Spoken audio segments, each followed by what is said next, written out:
Walda, you were really close in the first half. Things got away from you in the second half. Break down the game overall first for me. Well, I think we're not good enough to overcome the mistakes that we make. The snapping, the poor snap that got kicked around, then returned for a touchdown. That puts you behind the 8 ball a little bit there. I think it made it a 2-score game at that point. We had offsides penalties where, they threw the verticals on us and got them. So there's 14 points right there based off our mistakes. And credit to them, they made them. And credit to that team. But, we did some things, but it all gets negated because you don't win. And then in the second half, they ran the ball a little better than we expected in some things. They still, didn't run it, all night great, but they did. And had a couple drives there, and they pushed it ahead, on the field goal. We felt like the wing moved and should have been backed up 5 yards, and I don't know if he'd have made that one. And then that put it, and then the safety, it's a 4-man rush with a twist, and our left tackle and left guard didn't get it done. When you go back in the first half of play, you have that great drive and the 46-yard touchdown run by Latham, and it looks like, okay, it's going to be a 2-point game or a tie. They tip away the try for 2, and then they score on 57 seconds. And I thought it wasn't a backbreaker, but it really kind of set the momentum back on their side a little bit. Well, it took our momentum away, it sure did. We had an individual that didn't keep contained like he's supposed to and popped inside on it, so it let it leak out for another 15 more yards. You can't do those things. You have to do your job. And we keep expressing that, and we've got to find different ways. And, the greatest motivator is sitting on the bench, but we can't sit them all on the bench. So we got to do a better job of coaching. We got to do a better job of putting the right guys in the right situations that are going to make the plays that we need to make. We still had too many tip balls. Miles got hit too much tonight. All these different things. We go in, we got a chance to get 3 points at the beginning on the first drive, and we take a sack. And we got a punt, You don't get second chances in this game, and especially against teams that are hot right now and playing well, and that's what West Georgia's doing. And so we let them extend it and get away from us. I thought you did see some improvement in the offense overall, especially in the first half. First half, you had 224 yards, and it was balanced. Yeah, I think you can see that there is improvement.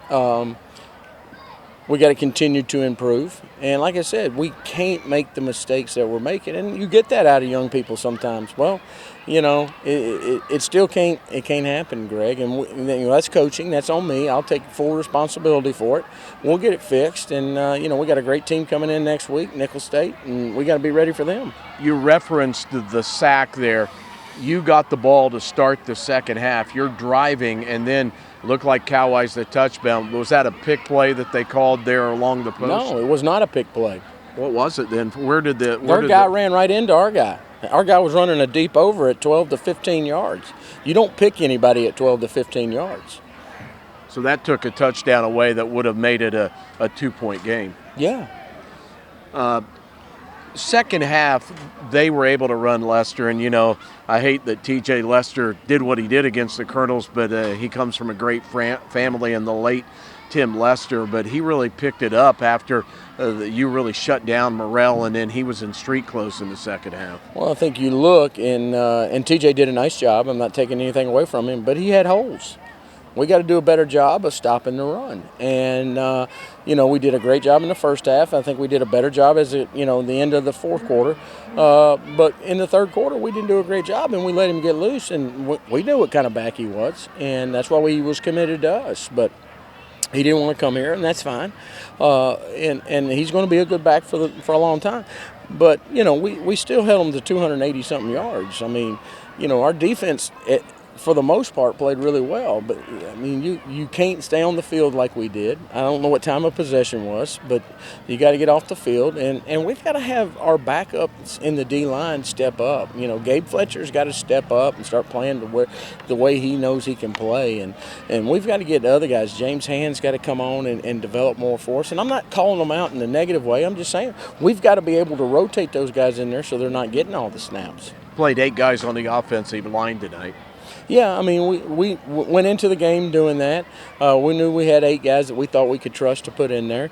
After the snap, we made a switch at center and didn't have any other problems. And then, we knew we were going to rotate the guard and the tackles the way we did. So, it's just trying to keep them fresh. We had some small injuries, but nothing major. So now you get Nichols, you need that win, and then you get an off week. So you've got to try to find some momentum Saturday and get feeling right as you head into the off week after that. No, and I understand we do need to get right. And getting right is not doing the silly things that we did that cost us the football game. And I hope that's what our young kids and our inexperienced players figure out, is that, like, you can't make these mistakes and expect to win games. The football guys aren't going to let you do it, first and foremost, and good football teams aren't going to let you do that. So we've got to coach a lot better than what we did, and we've got to play a lot better than what we did. Okay, thanks for your time. Safe travel home. Yeah, you too. All right, 33-12, West Georgia over EKU. Much more after this on the EKU Sports Network, presented by Kentucky 811.